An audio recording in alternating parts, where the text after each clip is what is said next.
Vamos a estar viendo el tercer o el cuarto punto de nuestra serie respecto a la soberanía de Dios en la salvación. La soberanía de Dios en la salvación. Y esta mañana vamos a estar viendo la expiación limitada. La expiación limitada. Y solo para decir que voy a ampliarlo un poco. Esta mañana voy a ampliar lo que estamos viendo en el sentido de que voy a incluir no solo su muerte, sino también su vida y también su resurrección, que son aplicables específicamente a los creyentes. Y podemos decir a los elegidos en este contexto. Expiación limitada. Conforme al plan eterno de Dios, la vida y la obra de Jesucristo fue específicamente a favor de todos los que el Padre había elegido para la salvación. Su vida de perfecta obediencia se les atribuye a estas personas. Su muerte pagó la deuda de pecado, satisfaciendo perfectamente la ira de Dios para que estas personas sean justificadas. Finalmente, por su resurrección, todas estas personas participan en su victoria sobre la muerte y el pecado. Todo esto hizo Jesús para asegurar la salvación de todos los que el Padre le había dado. Y eso también se puede denominar como redención particular, Y a veces cuando decimos expiación limitada, estamos un poco desviados respecto a su sentido. Porque no es que la muerte de Cristo es de un valor finito, más bien es de un valor infinito, pero tiene un enfoque particular. Así que solo para aclarar eso, para comenzar. Así que el primer punto, conforme al plan eterno de Dios, la vida, la obra de Jesucristo, y la obra de Jesucristo fue específicamente a favor de todos los que el Padre había elegido para la salvación. Conforme al plan eterno de Dios, la vida y la obra de Jesucristo fue específicamente a favor de todos los que el Padre había elegido para la salvación. Y solo vamos a leer un texto, Juan 17, versículos 1 a 3, y en el sitio, nuestra página web, también van a poder encontrar estos versículos y eso que pueden ver después. Juan 17, 1 a 3 dice, estas cosas habló Jesús y alzando los ojos al cielo dijo, Padre, la hora ha llegado, glorifica a tu Hijo para que el Hijo te glorifique a ti. Por cuanto tú le diste autoridad sobre todo ser humano, para que dé vida eterna a todos los que tú le has dado. Y esta es la vida eterna, que conozcan a ti, el único Dios verdadero, y a Jesucristo, a quien has enviado.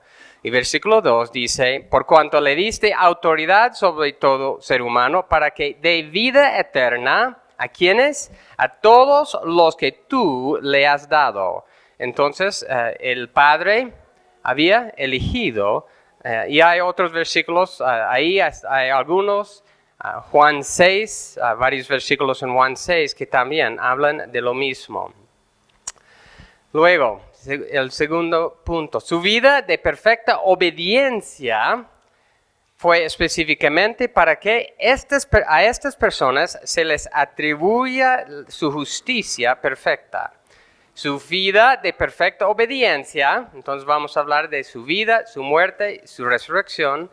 Y su vida de perfecta obediencia fue específicamente para que a estas personas se les atribuya su justicia perfecta. Romanos 5, 17 en adelante, Romanos 5, 17 dice, porque si por la transgresión de uno, por reinó la muerte, mucho más reinarán en vida por medio de uno, Jesucristo. Y aquí después define para quiénes, los que reciben la abundancia de la gracia y del don de la justicia. Versículo 19, porque así como por la desobediencia de un hombre, los muchos fueron constituidos pecadores, así también por la obediencia de uno, los muchos serán constituidos justos. La obediencia de Jesucristo a favor de nosotros. Continuando, su muerte, y eso es el enfoque normal de esta conversación, aquí el tercer punto, su muerte pagó la deuda de pecado, satisfaciendo perfectamente la ira de Dios para que estas personas sean justificadas. Su muerte pagó la deuda de pecado, satisfaciendo perfectamente la ira de Dios para que estas personas sean justificadas. Así que su muerte fue su muerte de expiación, de propiciación, fue específicamente para este grupo de personas. Juan capítulo 10, y aquí vamos a leer algunos versículos. Juan 10, 11 dice, yo soy el buen pastor da su vida por las ovejas.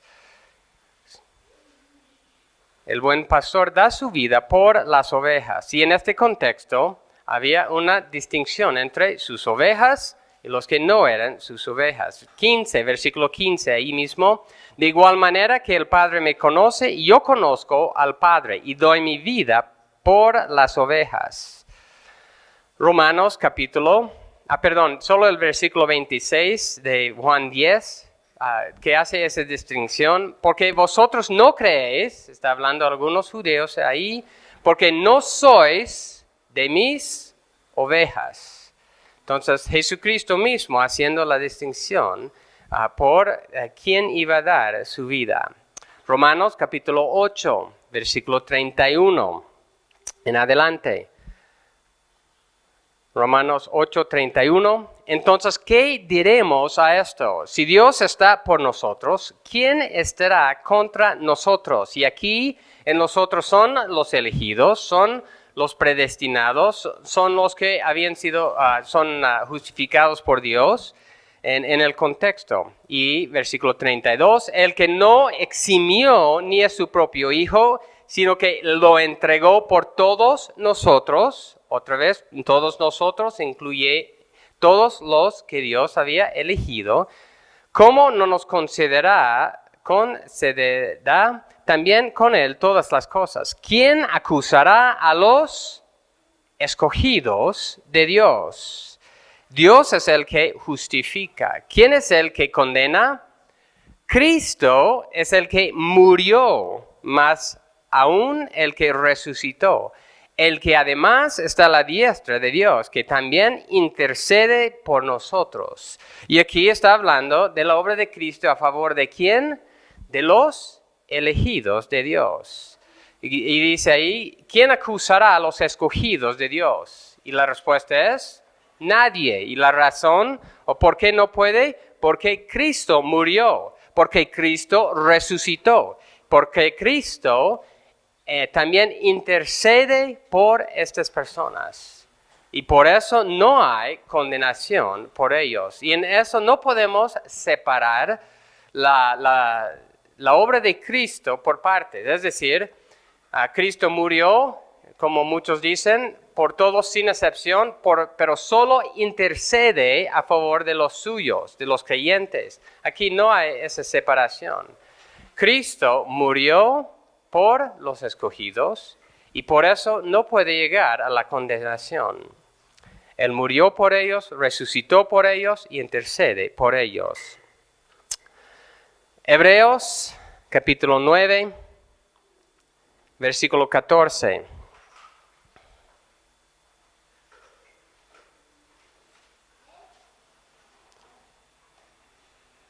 Dice, ¿cuánto más la sangre de Cristo, el cual por el Espíritu Eterno se ofreció a sí mismo sin mancha a Dios, purificará vuestra conciencia de obras muertas para servir a Dios. Por eso Él es mediador de un nuevo pacto, a fin de que, habiendo tenido lugar una muerte, para la redención de las transgresiones que se cometieron bajo el primer pacto, los que han sido llamados reciben la promesa de la herencia eterna. Y luego, versículo 26, dice, de otra manera, 25, y no para ofrecerse a sí mismo, muchas veces como el sumo sacerdote entra al lugar santísimo cada año con sangre ajena. De otra manera, le hubiera sido necesario sufrir muchas veces desde la fundación del mundo. Pero ahora, una sola vez, en la consumación de los siglos, se ha manifestado para destruir el pecado por el sacrificio de sí mismo. Y solo un versículo de capítulo 10 que continúa el mismo tema. En sí tiene que leer todos esos capítulos, pero Hebreos 10, versículo 14. Porque por una ofrenda Él ha hecho perfectos para siempre a los que son santificados y los que son apartados para Él. El cuarto punto. Finalmente, por su resurrección, todas estas personas participan en su victoria sobre la muerte y el pecado. Todas estas personas participan en su victoria sobre la muerte y el pecado. Y dice en 1 Corintios 15, versículo 21, en adelante, porque ya que la muerte entró por un hombre, también por un hombre vino la resurrección de los muertos. Porque así como en Adán todos mueren, también en Cristo todos serán vivificados.